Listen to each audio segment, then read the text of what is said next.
Hi ವಿದ್ಯಾರ್ಥಿಗಳು, ಎಲ್ಲರೂ ಕೂಡ ನನ್ನ ಚಾನಲ್ಗೆ ಸ್ವಾಗತ ಹೇಳ್ತಾ, ಇಲ್ಲಿ ಮೇನ್ ಇಂಪಾರ್ಟೆಂಟ್ ಆಗಿ ದ್ವಿತೀಯ ಪಿ ಯು ಸಿ ವಿದ್ಯಾರ್ಥಿಗಳಿಗೆ ಮೇನ್ ಅಂದರೆ ಒಂದನೇ ಭಾಗದಲ್ಲಿ ಮೋಸ್ಟ್ ಇಂಪಾರ್ಟೆಂಟ್ 18ರಿಂದ 20 ಅಂಕಗಳು ಬರುವಂತಹ ಲೆಸನ್ ಯಾವುದು ಅಂದರೆ ಎರಡನೇ ಅಧ್ಯಾಯ ಅನುಭೋಗಿಯ ವರ್ತನೆಯ ಸಿದ್ಧಾಂತ. ಈ ಒಂದು ಅಧ್ಯಾಯದಿಂದ ಬರುವಂಥ ಮೋಸ್ಟ್ ಇಂಪಾರ್ಟೆಂಟ್ ಪ್ರಶ್ನೆಗಳು ನಿಮ್ಮ ಬೋರ್ಡ್ ಪರೀಕ್ಷೆಗೆ, ನಿಮ್ಮ ಮೆಟರ್ಗೆ ಎಲ್ಲವೂ ಕೂಡ ಇವತ್ತು ಹೇಳಿಕೊಡ್ತಾ ಇದ್ದೇನೆ. ಬನ್ನಿ ನೋಡಿ, ಇಲ್ಲಿ ಸೀಮಾಂತ ತುಷ್ಟಿಗುಣ ವಿಶ್ಲೇಷಣೆ ಎಂದರೇನು ಈ ಪ್ರಶ್ನೆ ಕೇಳ್ತಾರೆ. ಒಂದು ಘಟಕದಷ್ಟು ವಸ್ತುವನ್ನು ಹೆಚ್ಚಿಗೆ ಅನುಭವಿಸಿದಾಗ ಒಟ್ಟು ತುಷ್ಟಿಗುಣಕ್ಕೆ ಒಂದು ತುಷ್ಟಿಗುಣವನ್ನು ಸೀಮಾಂತ ತುಷ್ಟಿಗುಣ ಎನ್ನುವರು. ಸೀಮಾಂತ ತುಷ್ಟಿಗುಣವು ಒಟ್ಟು ತುಷ್ಟಿಗುಣದಲ್ಲಿ ಉಂಟಾದ ಬದಲಾವಣೆಯಾಗಿರುತ್ತೆ, ನೆನ್ಪಿಟ್ಕೊಳ್ಳಿ. ನೆಕ್ಸ್ಟು, ತುಷ್ಟಿಗುಣ ಎಂದರೇನು ಅಂದರೆ ಬಯಕೆಯನ್ನು ತೃಪ್ತಿಪಡಿಸುವಂಥ ಸರಕು ಮತ್ತು ಸೇವೆಗಳಲ್ಲಿನ ಶಕ್ತಿಗೆ ತುಷ್ಟಿಗುಣ ಎನ್ನುವರು. MRS ಅನ್ನು ವಿಸ್ತರಿಸಿದ್ದು ಬಹಳ ಇಂಪಾರ್ಟೆಂಟ್, ಎಷ್ಟೋ ಸಾರಿ ಕೇಳಿದ್ದಾರೆ. MRS ಅಂದರೆ ಮಾರ್ಜಿನಲ್ ರೇಟ್ ಆಫ್ ಸಬ್ಸ್ಟಿಟ್ಯೂಷನ್ ಅಂತ, ಅಂದರೆ ಸೀಮಾಂತ ಬದಲಿಕೆಯ ದರ. ನೀವಿಷ್ಟು ನೆನ್ಪಿಟ್ಕೊಂಡ್ರೆ ಸಾಕು, ಸೀಮಾಂತ ಬದಲಿಕೆಯ ದರ MRS ಅಂದರೆ ನೆನ್ಪಿಟ್ಕೊಳ್ಳಿ. ಇದು 2-3 ಸಾರಿ ಆಲ್ರೆಡಿ ಕೇಳಿದ್ದಾರೆ. ಬೇಡಿಕೆ ಎಂದರೇನು ಅಂತ ಕೇಳ್ತಾರೆ. ಒಂದು ನಿರ್ದಿಷ್ಟ ಸಮಯದಲ್ಲಿ ನಿರ್ದಿಷ್ಟ ಬೆಲೆಯಲ್ಲಿ ಅನುಭೋಗಿ ಒಬ್ಬನು ಮಾರುಕಟ್ಟೆಯಲ್ಲಿ ಕೊಳ್ಳುವ ಸರಕೊಂದರ ಪ್ರಮಾಣವನ್ನು ಬೇಡಿಕೆ ಎಂದು ನಾವು ಕರಿತೇವೆ. ನೆಕ್ಸ್ಟ್, MRS ಎಂದರೇನು ಅಂದರೆ ಸೀಮಾಂತ ಬದಲಿಕೆ ದರ ಅಂದರೆ ಇಲ್ಲಿ ಅಂದರೆ ಪ್ರತಿನಿಧಾನ ದರ ನಿಯಮ ಅಂತ ನಾವು ಹೇಳ್ಬೋದು ಅದಕ್ಕೆ. ನೆಕ್ಸ್ಟ್, ಬಜೆಟ್ ರೇಖೆ ಮತ್ತು ಬಜೆಟ್ ಗಣದಲ್ಲಿನ ವ್ಯತ್ಯಾಸಗಳು. ಇದು ನಿಮಗೆ ಕೇಳಿದರೆ ಎಷ್ಟು ಕೇಳ್ಬೋದಪ್ಪ ಅಂದರೆ ನಿಮಗೆ 2 ಮಾರ್ಕ್ಸಿಗೆ ಕೇಳ್ತಾರೆ ನೋಡಿ. ಬಜೆಟ್ ರೇಖೆ ಅನ್ನೋದು ಅನುಭೋಗಿಯು ತನ್ನ ಆದಾಯವನ್ನು ಸಂಪೂರ್ಣವಾಗಿ ಖರ್ಚು ಮಾಡಿಕೊಳ್ಳಬಹುದಾದ ಸರಕುಗಳ ಎಲ್ಲ ಸಂಯೋಜನೆಯನ್ನು ಪ್ರತಿನಿಧಿಸುತ್ತದೆ.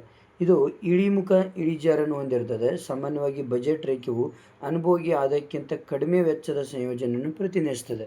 ಆದರೆ ಬಜೆಟ್ ಗಣ ಅನುಭೋಗಿಯು ತನ್ನ ನಿರ್ದಿಷ್ಟ ಆದಾಯದಲ್ಲಿ ಬೆಲೆಗಳಲ್ಲಿ ಕೊಂಡುಕೊಳ್ಳಬಹುದಾದ ನಿರ್ದಿಷ್ಟ ಪ್ರಮಾಣದಲ್ಲಿ ಕೊಂಡುಕೊಳ್ಳಬಹುದಾದ ಸರಕುಗಳ ಸಂಯೋಜನೆಗಳನ್ನು ಒಬ್ಬ ಅನುಭೋಗಿಯ ಬಜೆಟ್ ಗಣ ಎಂದು ನಾವು ಕರಿತೇವೆ, ನೆನಪಿಟ್ಕೊಳ್ಳಿ.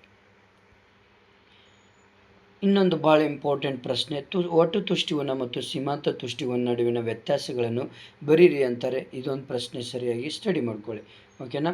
ನೆಕ್ಸ್ಟ್, ಬಜೆಟ್ ಗಣವನ್ನು ರೇಖಾಚಿತ್ರದ ಸಹಾಯದಿಂದ ಸಂಕ್ಷಿಪ್ತವಾಗಿ ವಿವರಿಸ್ರಿ. ನೋಡಿ ಎಷ್ಟು ಸುಲಭವಾಗಿದೆ ಅಂದರೆ ಇದು ಬಜೆಟ್ ಗಣವನ್ನು ಸಂಕ್ಷಿಪ್ತವಾಗಿ ವಿವರಿಸ್ರಿ ಅಂತ ಇದೆ ಅಲ್ಲಿ, ಹೌದಾ.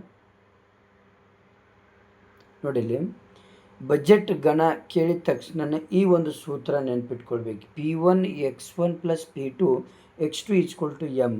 ಯಾವಾಗಲೂ ಓದಿಂದ ಎಕ್ಸ್ ಈ ಒಂದು ರೇಖೆಯಲ್ಲಿ, ಈ ಒಂದು ಸಮಾನಾಂತರ ರೇಖೆಯಲ್ಲಿ ಯಾವಾಗಲೂ ಒಂದು ಮೊದಲನೆಯ ಬಾಳೆಹಣ್ಣಿನ ಒಂದು ಪ್ರಮಾಣವನ್ನು ತೋರಿಸಿದರೆ, O ಮತ್ತು Y ಲಂಬಾಕ್ಷರ ಒಂದು ರೇಖೆಯಲ್ಲಿ ಮಾವಿನ ಹಣ್ಣಿನ ಪ್ರಮಾಣವನ್ನು ತೋರಿಸುತ್ತೆ.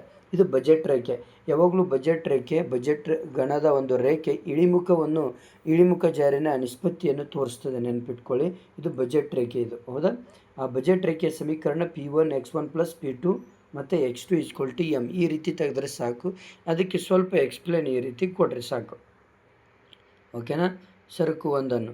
ನೆಕ್ಸ್ಟ್ ಬಂದುಬಿಟ್ಟು ಇದು ಇಳಿಜಾರಿನ, ಅಂದರೆ ಇದು ಏನಪ್ಪ ಅಂದರೆ ಬಜೆಟ್ ರೇಖೆಯ ಇಳಿಜಾರಿನ ನಿಷ್ಪತ್ತಿಯನ್ನು ನೀವು ಎಕ್ಸ್ಪ್ಲೇನ್ ಮಾಡಿ ಅಂತ ಹೇಳಿದಾಗ ಈ ರೀತಿ, ಅಂದರೆ ಜಸ್ಟ್ ವ್ಯತ್ಯಾಸ ಏನು ಬರುತ್ತೆ ಇಳಿಜಾರಿನ ನಿಷ್ಪತ್ತಿ ಅಂದರೆ x1, ಅಂದರೆ ಬಜೆಟ್ ರೇಖೆಯ ಇಳಿಜಾರಿನ ನಿಷ್ಪತ್ತಿಯಲ್ಲಿ 2 ಬಿಂದುಗಳು ಬರ್ತವೆ. ಒಂದು x1 ಮತ್ತು ಇನ್ನೊಂದು x2 ಅಂತ ಬರ್ತದೆ. ನೋಡಿ, x1 ನಾವು ಹೆಚ್ಚಿನ ಪ್ರಮಾಣದಲ್ಲಿ ಪಡಿಬೇಕಾದ್ರೆ x2 ಪ್ರಮಾಣವನ್ನು ಏನು ಮಾಡಬೇಕು, ಬಿಟ್ಟು ಕೊಡಬೇಕಾಗತ್ತೆ. ಹಾಗಾಗಿ ಇದು ಇಳಿಜಾರಿನ ಪ್ರಮಾಣವಾಗಿದೆ, ಹೌದಾ. ಇದೇ ಮೇನ್ ಇಂಪಾರ್ಟೆಂಟ್, ಇಳಿಜಾರಿನ ಪ್ರಮಾಣ. ಇಲ್ಲಿಯೂ ಕೂಡ same to same, but extra ಇಲ್ಲಿ Δx1 Δx2. ಅಂದರೆ ಈ ಒಂದು ಚಿಹ್ನೆ ಏನನ್ನು ಸೂಚಿಸುತ್ತೆ ಅಂದರೆ x1 ಪ್ರಮಾಣದಲ್ಲಿ ಬದಲಾವಣೆಯನ್ನು ತೋರಿಸುತ್ತೆ, ಇದು x2 ಪ್ರಮಾಣದಲ್ಲಿ ಬದಲಾವಣೆಯನ್ನು ತೋರಿಸುತ್ತೆ, ಇಷ್ಟೇ.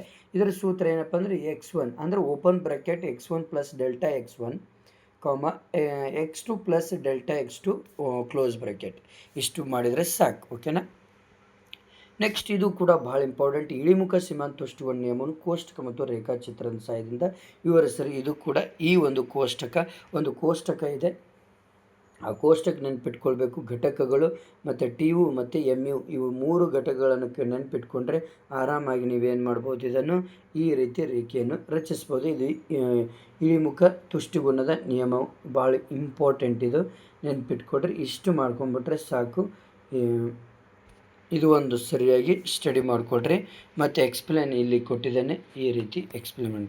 ನೆಕ್ಸ್ಟ್ ಇನ್ನೊಂದು ಇಂಪಾರ್ಟೆಂಟ್ ಬರುತ್ತೆ ಅಲ್ಲಿ, ಔದಾಸೀನ್ಯ ವಕ್ರರೇಖೆಯ ಲಕ್ಷಣಗಳು ರೇಖಾಚಿತ್ರದಿಂದ ನೀವು ಏನು ಮಾಡಬೇಕು, ರೇಖಾಚಿತ್ರದೊಂದಿಗೆ ವಿವರಿಸ್ರಿ ಅಂತ ಹೇಳ್ತಾರೆ. ಓಕೆನಾ, ರೇಖಾಚಿತ್ರದಿಂದ ವಿವರಿಸ್ರಿ ಅಂತ ಹೇಳ್ತಾರೆ ನಿಮಗೆ. ಇದು ತುಂಬ ಈಸಿ ಇರುತ್ತೆ, ಯಾಕಂದರೆ 3 ಲಕ್ಷಣಗಳು ಬರ್ತದೆ. ಔದಾಸೀನ್ಯ ವಕ್ರರೇಖೆಯಲ್ಲಿ ಮುಖ್ಯವಾಗಿ 3 ರೇಖೆಗಳು ಬರ್ತವೆ, ಅಂದರೆ ವಕ್ರರೇಖೆಗಳು ಬರ್ತವೆ. ಅವುಗಳನ್ನು ನೀವು ಕರೆಕ್ಟಾಗಿ ನೀವು ಏನು ಮಾಡ್ಕೊಳ್ಬೇಕು, ಎಕ್ಸ್ಪ್ಲೇನ್ ಮಾಡಬೇಕಾಗತ್ತೆ. ಔದಾಸೀನ್ಯ ವಕ್ರರೇಖೆ ನಕ್ಷ ಅಂದರೆ ನೆಕ್ಸ್ಟ್ ಏನಪ್ಪ ಅಂದರೆ ಇಂಪಾರ್ಟೆಂಟ್ ಇನ್ನೊಂದು ಯಾವುದು ಅಂದರೆ ಬೆಲೆ ಬೇಡಿಕೆ ಸ್ಥಿತಿಸ್ಥಾಪಕತ್ವವನ್ನು ವಿವರಿಸ್ರಿ, ಇದೊಂದು ಕೇಳ್ತಾರೆ. ಓಕೆ, ಇಷ್ಟು ನೀವು ಕರೆಕ್ಟಾಗಿ ಇದು ಮಾಡ್ಕೊಂಬಿಟ್ರೆ ಸಾಕು. ಈ ಒಂದು ಸೆಕೆಂಡ್ ಲೆಸನಲ್ಲಿ ಎಷ್ಟು ಇಂಪಾರ್ಟೆಂಟ್ ಕ್ವಶನ್ಸ್ಗಳು ಬರ್ತವೆ. ಓಕೆ, ನಿಮ್ಮ ಫ್ರೆಂಡ್ಸಿಗೆ ಶೇರ್ ಮಾಡಿ, ಹಾಗೆ ನನ್ನ ಚಾನಲ್ ಸಬ್ಸ್ಕ್ರೈಬ್